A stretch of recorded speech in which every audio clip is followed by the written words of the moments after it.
দেখো বাপের বাড়িতে এসেছি, নাইটির রিক্সায় এসেছি, টানা রিক্সায় নাইটির উপর শাড়ি পরে চলে এসেছি। তা বাপের বাড়িতে এসেই খাচ্ছি।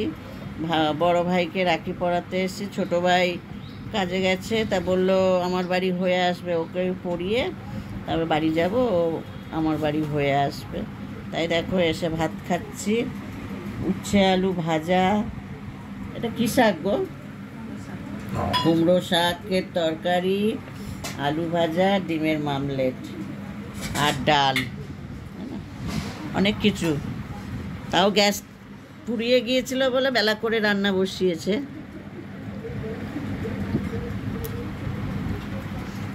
তারপর আমার আশা ঠিক ছিল না, আমি হঠাৎ করে চলে এসেছি। আমি বললাম ভাইয়ের শরীরটা ভালো না, বড় ভাই। বললাম ঠিক আছে, আমি যাবো, গিয়ে পড়ে আসবো।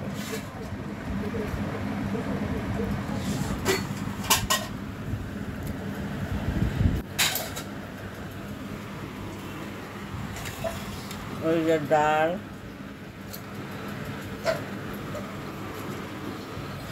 এই চাটনিটা খুব ভালো করে।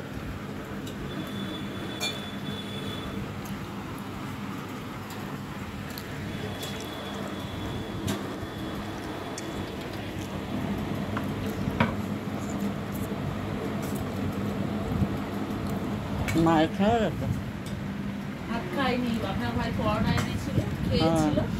ওই যে ভাইয়ের ছেলে খাচ্ছে,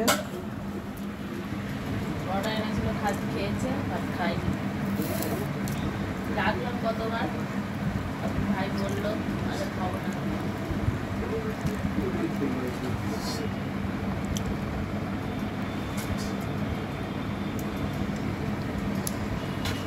খাড়ার সাথে দেখা হয়েছে, খাড়া দেখি বসে আছে ওখানে। থাকবেন তো? বললো হ্যাঁ আছি, 5টার মধ্যে যাব।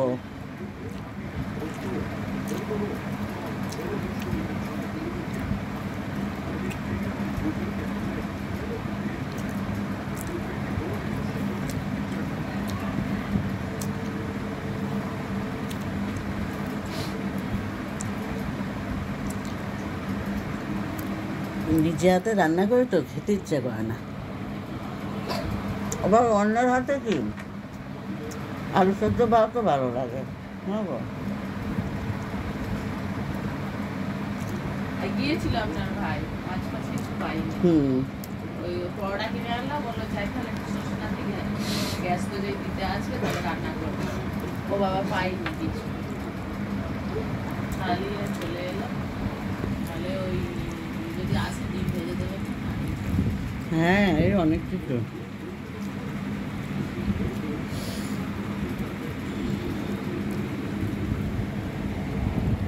গ্যাস নিয়ে নিয়েছে, তাও সেই লোক গ্যাস ওজন করে নেওয়া হলো। এটা একটু নুন দাও তো। 30 কেজি 800 দেখাচ্ছে, আর ওইটা 600 দেখাচ্ছে।